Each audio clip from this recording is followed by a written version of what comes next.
Hello दोस्तों, welcome to study pieces channel. सभी दोस्तों को नमस्कार। चलिए आज हम डीपीएसपी के बारे में जानते हैं। डीपीएसपी के बारे में हम लोग ये जानेंगे कि इसमें जो कॉन्स्टिट्यूशन के बाद जो ऐड किया गया है, जैसे हम लोग अगर डीपीएसपी की बात करेंगे, डीपीएसपी की अगर हम लोग बात करते हैं तो डीपीएसपी जो है आपके directive principle of state policy जो है, ये आपके जो ऐड किया गया है डीपीएसपी, ये पार्ट 4 के अंदर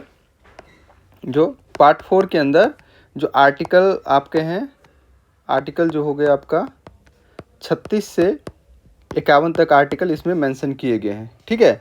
डीपीएसपी के बारे में अगर इम्पोर्टेंट चीज़ देखें तो ये नॉट इन्फोर्सिबल नहीं है। क्या है? ये इन्फोर्सिबल नहीं है कोर्ट के अंदर,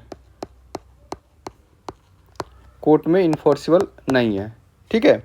वहीं पे अगर बात करें तो ये एक जो गवर्नेंस के लिए, जैसे हम लोग के लिए फंडामेंटल राइट जो दिया गया है पार्ट 3 के अंदर, पार्ट 3 में जो हम लोग को फंडामेंटल राइट दिया गया है, उसी प्रकार से गवर्नमेंट को रूल करने के लिए जो ये एक गवर्नमेंट का फंडामेंटल राइट के रूप में एक तरह से काम करते हैं, यानी फंडामेंटल टू द गवर्नेंस। क्या?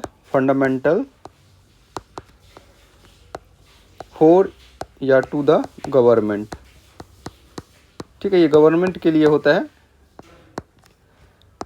देन अगर इसकी हम लोग बात करें कि इसमें जो जैसे आर्टिकल 12 के अंदर जैसे डिफाइन किया गया है स्टेट, आर्टिकल 12, उसी प्रकार से आर्टिकल 36 के अंदर भी स्टेट को डिफाइन किया गया कि स्टेट क्या होता है। स्टेट मतलब कि एक अथॉरिटी जिसके पास पावर होता है कि कौन कौन सी चीज़ें आएगी, तो ये अंदर है। तो यहाँ पर हम पर्टिकुलर डीपीएसपी के बारे में नहीं जानेंगे, यहाँ पर हम लोग वो उस डीपीएसपी को जानेंगे जो अमेंडमेंट के द्वारा इसके अंदर ऐड किया गया है, जो बाद में ओरिजिनल में नहीं था लेकिन बाद में उसमें अमेंडमेंट के थ्रू ऐड किया गया।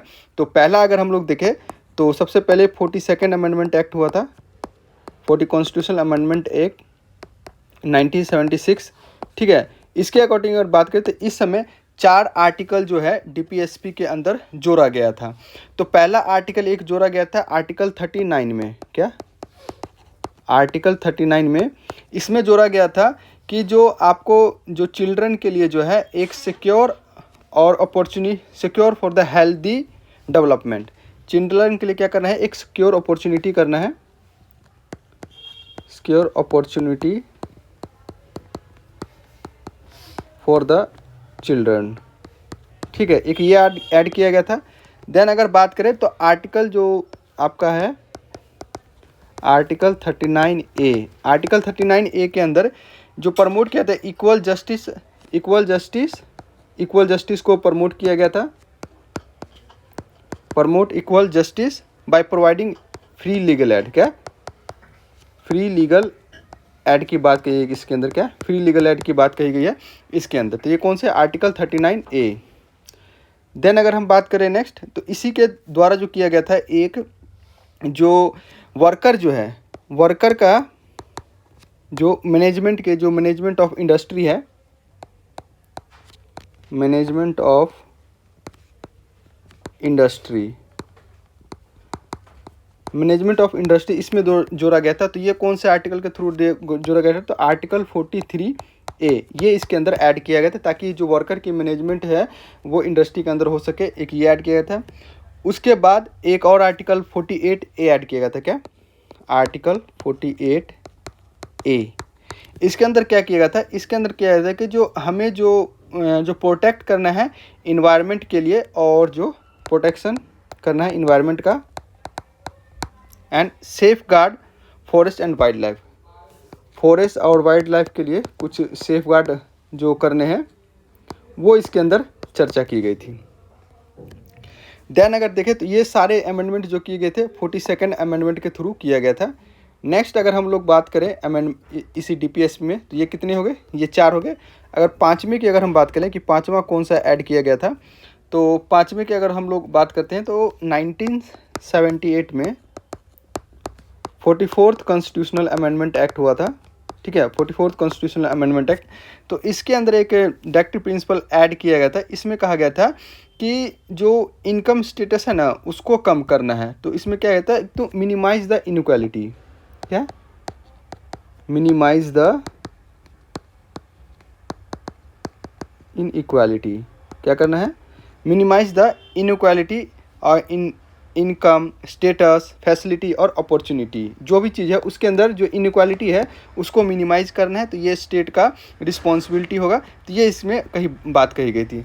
देन अगर हम छठे नंबर की बात करें तो छठा नंबर था ये 86th कॉन्स्टिट्यूशनल अमेंडमेंट हुआ था, 86 कॉन्स्टिट्यूशनल अमेंडमेंट एक्ट 2002 के अंदर।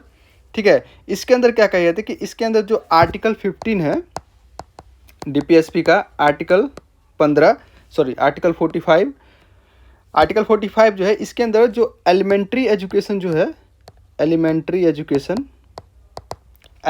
एजुकेशन को फंडामेंटल राइट बना दिया गया था। एंड क्या फंडामेंटल राइट बनाया गया है, आर्टिकल 21A के अंदर ऐड किया गया है। और ये कहा है कि एवरी चाइल्डहुड, जो भी चाइल्डहुड है उसको एजुकेशन प्रोवाइड करना, जो कब तक, तो up to 6 year, up to 6 year जो करवाना है वो इसमें एक ड्यूटी की तरह फंड, जो डीपीएसपी जो है वो प्रिंसिपल की तरह काम करेगा। ठीक है, और वहीं जो फंडामेंटल राइट है कि राइट टू एलिमेंट्री एजुकेशन, जो आप 8th या 10th तक एलिमेंट्री एजुकेशन जो लेते हैं उसके लिए उसके अंदर बात कही गई है। ठीक है, नेक्स्ट आता है 7 नंबर। तो ये लेटेस्ट है जो डीपीएसपी के अंदर जोड़ा गया है, ये 97th कॉन्स्टिट्यूशनल अमेंडमेंट एक्ट है, जो कि आपके 2011 में ऐड किया गया था। कब, तो 2011 में ऐड किया गया था। इसके अंदर क्या कहा गया है, इसके अंदर कहा गया है कि जो आर्टिकल 43B है, क्या आर्टिकल 43B ऐड किया गया है। इसके अंदर क्या गया, इसमें कोऑपरेटिव सोसाइटी को एस्टेब्लिश करने की बात की गई है। क्या कोऑपरेटिव सोसाइटी को एस्टेब्लिश करने की बात कही है। क्या कही है, इसके अंदर कोऑपरेटिव सोसाइटी को एस्टेब्लिश करने की बात कही गई है। तो ये आज का डीपीएसपी जो भी अमेंडमेंट हुए हैं उसको ऐड किया गया है, जो लगभग 6-7 अमेंडमेंट जो डीपीएससी के अंदर ऐड किए गए हैं, तो उसकी चर्चा यहाँ पर की है। तो मिलते हैं नेक्स्ट वीडियो में, तब तक के लिए जय Hind, thank you so much.